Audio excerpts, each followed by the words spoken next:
ជំរាបសួរទស្សនិកជនក៏ដូចជាសិក្ខាកាមដែលតែងតែគ្រប់គ្រងតាមដានទស្សនាចូលរួមកម្មវិធីសិក្សាខ្ញុំកន្លងមកថ្ងៃនេះគឺជាព្រឹត្តិការណ៍សំខាន់មួយទៀតផងដែរដែលយើងនឹងទៅចែកគ្នាពីការវិភាគរបាយការណ៍រ៉ៃធុបាទដែលនឹងចាប់ផ្ដើមឡើងក្នុងពេលឆាប់ខាងមុខនេះបាទហើយកម្មវិធីសិក្សានេះគឺមានរយៈពេលតែមួយថ្ងៃទេហើយអាចចំណេញពេលទស្សនិកជនផងដែរអាចចំណេញពេលសិក្ខាកាមជាច្រើនអាចស្មើនឹងយើងរៀនជាច្រើនខែ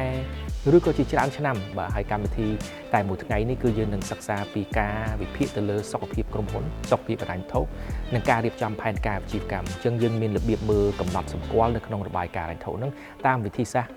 ងាយស្រួលបាទអញ្ចឹងចំពោះម្ចាស់អាជីវកម្មអ្នកជំនាញហិរញ្ញវត្ថុឬក៏អ្នកដែលមិនទាន់មាន background ផ្នែក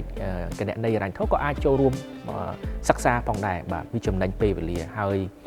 នៅក្នុងនោះគឺយើងប្រើប្រាស់រូបមន្តមួយសំខាន់ដែលជាភាសាអង់គ្លេសគេហៅថា ratios អញ្ចឹងយើងនឹងសិក្សាពីរបៀបគណនា ratios នឹងយ៉ាងម៉េចដើម្បីកំណត់មើលសុខភាពហិរញ្ញវត្ថុរបស់ក្រុមហ៊ុនតាមរយៈរបាយការណ៍ហិរញ្ញវត្ថុហ្នឹងកម្មវិធីនេះគឺមានរយៈពេលតែមួយថ្ងៃទេបងប្អូនទាំងអស់គ្នាហើយយើងមានអាហារថ្ងៃត្រង់អាហារសម្រន់និងភេសជ្ជៈពិសេសជាច្រើនផងដែរបាទអញ្ចឹងយើងមានឱកាសជួបជជែកគ្នាទៅលើរូបមន្តសំខាន់ក៏ដូចជាផ្លាស់ប្ដូរយោបល់គ្នាផងដែរបាទដោយសារតែអ្នកដែលចូលរួមសុទ្ធសឹងតែជាម្ចាស់អាជីវកម្មអ្នកជំនាញហិរញ្ញវត្ថុក៏ដូចជាអ្នកដែលមានការចាប់អារម្មណ៍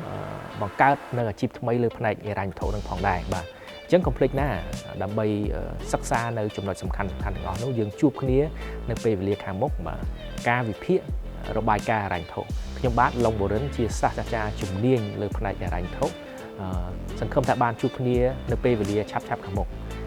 សូមអរគុណ